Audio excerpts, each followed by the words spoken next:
뭐야 이거? 이거 왜 이래? 분해하고 있어. 비켜. 몰라서.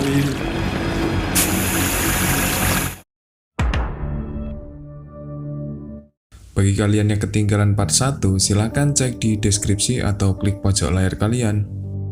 Film diawali dengan memperlihatkan Jian yang sedang berada di sebuah lorong misterius yang berada di hadapannya. Tapi di sana Jian memutuskan untuk kembali ke ruang penyimpanan 3. Di dalam ruang itu, Gisu mendapatkan sebuah sampel yang aman. Namun di sini Gisu terkejut karena sampel yang telah menelan banyak nyawa itu hanya air biasa. Ketua Gong dan para timnya mendapatkan informasi jika Jian memisahkan diri dari Gisu, sehingga mereka bergegas menuju ke ruang penyimpanan 3 untuk mengecek keadaan di sana. Sementara itu, tim penyimpanan 2 mencoba kembali ke ruang pusat kendali. Su Chan yang berada di belakang terlihat aneh dengan tatapan kosong dan raut wajah semakin pucat. Di waktu yang sama, Jian sampai ke tempat penyimpanan 3 dan melihat Gisu seperti terjepit di pintu itu. Dan beberapa saat tubuh Gisu tertarik ke atas dan menjatuhkannya dalam keadaan tewas. Di saat Jian mendekatinya, sosok misterius yang membunuh Gisu mencoba menarik botol sampel dan kabur melalui ventilasi ruangan tersebut. Semua kru mengetahui kejadian itu pun sangat terkejut dengan apa yang terjadi. Mereka semua menuduh Jian yang telah membunuh Gisu. Namun setelah melihat rekaman yang berada di baju Jian, semua orang kembali percaya padanya. Belum selesai dengan masalah kematian Gisu, seluruh anggota kru kembali dikejutkan dengan apa yang terjadi pada Su Chan. Di sini, Su Chan terus memuntahkan air tanpa henti dari mulutnya. Dr. Hong juga menghimbau semua anggota kru untuk menggunakan APD lengkap untuk menghindari hal-hal yang tidak diinginkan. Setelahnya, Dr. Hong mulai memeriksa keadaan Su Chan dan mencoba mengeluarkan air dari dalam tubuhnya. Keadaan Su Chan menunjukkan ciri-ciri orang yang habis tenggelam dengan tubuh yang dipenuhi dengan air. Semua cara dilakukan oleh Dr. Hong untuk menyelamatkan Su Chan. Tapi semua itu sia-sia karena dalam tubuh staf paru-parunya sudah dipenuhi dengan air dan akhirnya Su Chan pun tewas akibat hal itu. Setelah kematian dua anggotanya, semua kru merasa terpukul dan sangat kebingungan dengan apa yang terjadi. Dr. Hong juga menyarankan jika tubuh Su Chan harus segera diotopsi untuk memastikan kematiannya.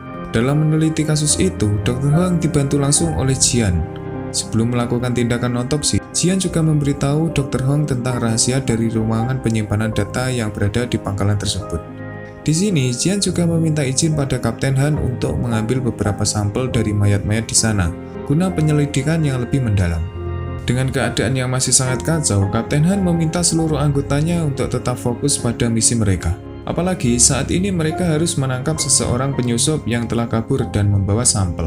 Di sini, Ketua Gong juga memberikan informasi jika penyusup itu telah melarikan diri melewati lubang ventilasi di ruang penyimpanan 3. Oleh sebab itu, Kapten pun mengajak Ketua Gong dan itu untuk menyusuri lubang ventilasi. Sementara Tae-suk dan Sun diminta memperbaiki sistem komunikasi secepat mungkin. Setelah dipindahkan ke laboratorium, Dr. Hong langsung melakukan otopsi pada tubuh Su Chan. Sementara Jian dan Iwan akan pergi ke tempat para mayat untuk mengumpulkan beberapa sampel yang akan mereka teliti lebih lanjut. Di waktu yang sama, saat Kapten tengah berada di lubang ventilasi, mereka menemukan sebuah coretan-coretan yang terlihat mencurigakan. Selain itu, kondisi ventilasi yang bercabang semakin menyulitkan proses pencarian penyusup itu. Sampai akhirnya mereka menemukan sebuah pintu yang bertuliskan level 1, yang artinya mereka tidak memiliki akses untuk memasukinya. Setelah mereka kembali ke ruang kendali, di sini Kapten Han juga bertanya pada Tae-suk tentang sistem komunikasi yang berada di sana. Tae-suk menjelaskan jika alat komunikasi di pangkalan itu telah rusak dan membutuhkan seseorang yang harus turun ke bawah untuk memperbaiki kerusakan tersebut. Di sini, Kapten Han yang akan melakukannya secara langsung karena dialah sosok yang bertanggung jawab dari misi tersebut. Setelah melakukan otopsi, mereka terkejut dengan hasilnya. Karena semua mayat di sana tewas akibat tenggelam. Entah bagaimana caranya, namun dipastikan mereka semua tewas karena tenggelam dengan tubuh yang dipenuhi dengan air. Scene berpindah, di mana sebelum keberangkatan Kapten Han tengah berada di sebuah rumah sakit. Di sini, dokter yang merawat putrinya meminta Kapten Han untuk mendapatkan beberapa galon air yang cukup banyak untuk kesembuhan putrinya. Si dokter juga mengatakan jika Kapten Han tak mampu mendapatkan air yang lumayan banyak, sudah dipastikan jika putrinya tidak akan bisa berjalan lagi. Jadi, dengan alasan itu, Kapten Han berusaha sebisa mungkin menyelesaikan misi itu. Karena pemerintah menjanjikan pada mereka semua setelah mereka menyelesaikan misi itu, mereka akan mendapatkan pasokan air terbaik saat itu. Setelah semua persiapan telah beres, Kapten Han bersiap untuk turun ke bawah. Di saat Kapten Han tengah menuruni area itu, tiba-tiba peralatan yang di sana berfungsi kembali. Bahkan lift yang tengah berada di sana juga berfungsi. Hal itu membuat semua orang panik karena Kapten Han tengah berada di jalur lift. Tae-suk dan yang lainnya berusaha melakukan segala cara untuk menghentikan lift itu, namun hasilnya nihil. Lift itu terus perlahan naik dan terlihat akan menghantam Kapten Han. Tapi untungnya Kapten Han berhasil meraih besi yang tepat di sampingnya dan menghindar dengan sangat cepat. Namun hal itu tak mengatasi masalah karena tali pengaman yang berada di baju Kapten Han tersangkut di lift itu, sehingga ia melepaskan tali pengaman tersebut.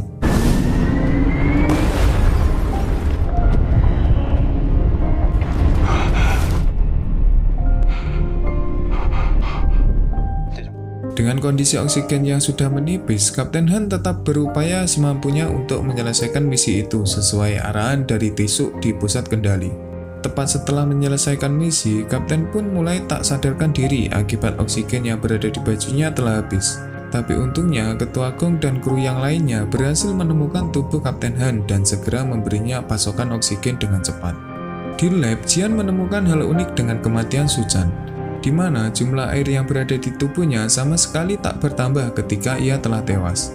Jadi mereka semua berkesimpulan jika jumlah air itu akan terus bertambah ketika orang yang terserang virus itu masih dalam keadaan sekarat. Tapi jika orang itu telah mati, maka frekuensi air yang berada di tubuh orang itu akan tetap sama dan tak mengalami penaikan dalam jumlah yang besar.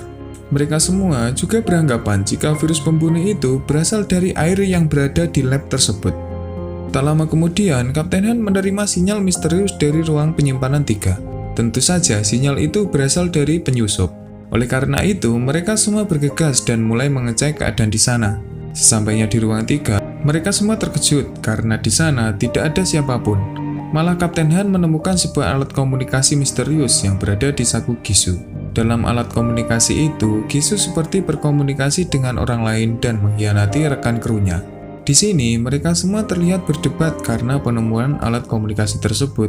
Bahkan, Kapten Han juga memprediksi jika penyusup itu sama sekali tak ada hubungannya dengan Gisu. Karena jika mereka berdua bersekongkol, sangat tidak mungkin seseorang itu membunuh temannya sendiri. Lalu, Kapten Han mencoba menghubungi Direktur Choi yang berada di bumi dengan alat tersebut. Kapten melaporkan semua kejadian yang tengah mereka alami di sana, dan ia juga melaporkan 3 anggotanya yang telah tewas secara misterius di pangkalan Balhae. Mendengar cerita dari Kapten Han, Direktur Choi sangat merasa bersalah. Namun, ia tetap menegaskan kalau semua anggota harus segera menangkap si penyusup itu dan mengambil sampelnya. Kapten lalu meminta akses menuju ke level 1 agar semua anggotanya bisa memeriksa pangkalan itu secara menyeluruh. Setelah itu, Kapten Han menyampaikan kecurigaan para anggotanya terhadap pemerintah yang terkesan menutupi sesuatu. Direktur Choi menjelaskan jika ia tak memiliki alasan apapun untuk menutupi suatu hal dari mereka semua. Justru sebagai penanggung jawab, dia adalah orang yang paling menginginkan semua kru kembali ke bumi dengan keadaan selamat. Scene berpindah di mana Jian mencoba melakukan penelitian dengan menggunakan beberapa tetes darahnya. Saat tetesan darah dari Jian bertemu dengan zat air, zat itu pun terpisah dan mulai bertambah banyak dalam rentang waktu yang cukup singkat. Dr. Hong yang melihat hal itu berusaha menyemprot zat itu agar segera membeku dan tak menginfeksi mereka semua. Sesuai dugaan mereka, ternyata setetes darah bisa memberikan kehidupan pada zat air tersebut. Namun, perkembangbiakannya akan segera terhenti jika darah itu sudah tidak berfungsi. Jadi, kesimpulannya, jika zat itu masuk ke dalam tubuh manusia, maka ia akan berkembang biak dan zat itu juga akan memenuhi seluruh organ dalam dari manusia tersebut. Jadi, sampel yang mereka cari-cari selama ini adalah sampel air yang dapat berkembang biak jika bercampur dengan darah manusia. Setelah mengetahui hal itu, Jian berusaha memberitahukan pada kru yang lainnya tentang kesimpulan yang mereka dapatkan. Tak disangka, sang kapten telah mengetahui fakta tersebut. Sebelum keberangkatan, Direktur Choi dan Jae-sun mengatakan kalau alasan mereka tidak pernah menyerah melakukan penelitian di bulan karena mereka menemukan zat-zat air yang sangat berharga. Sumber itu ditemukan pertama kali oleh Dr. Song Woon. Ia adalah kakak perempuan dari Dr. Jian. Ia menyebut air temuannya itu sebagai air lunar. Selama bertahun-tahun, pangkalan Balhe digunakan untuk meneliti air lunar. Dengan karakternya yang bisa berkembang biak, pemerintah berharap jika mereka bisa mengontrol air lunar, maka hal itu akan menjadi sumber air untuk manusia di bumi. Dengan alasan itulah pemerintah tidak bisa mengatakan hal yang sebenarnya pada anggota kru. Karena jika ada salah satu pihak yang telah mengetahuinya, maka keselamatan mereka bisa saja terancam.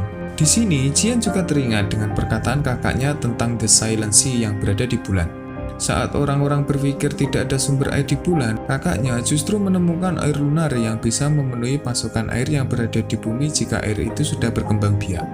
Namun, Jian berpikir jika misi itu sangatlah berbahaya. Mereka bahkan tak tahu bagaimana gejala dan proses penularan air lunar. Oleh sebab itulah, Jian meminta akses ke level 1 agar bisa masuk ke ruang penyimpanan data di pangkalan Balhe. Singkat cerita, Jian dan Kapten Han bergegas ke ruangan itu. Di sana, mereka melihat beberapa data-data penting yang masih tersimpan rapi. Namun, di sini suatu hal menarik perhatian mereka berdua, di mana ada sebuah pintu masuk ke area bawah tanah yang berisikan beberapa tanaman. 이게 뭐죠?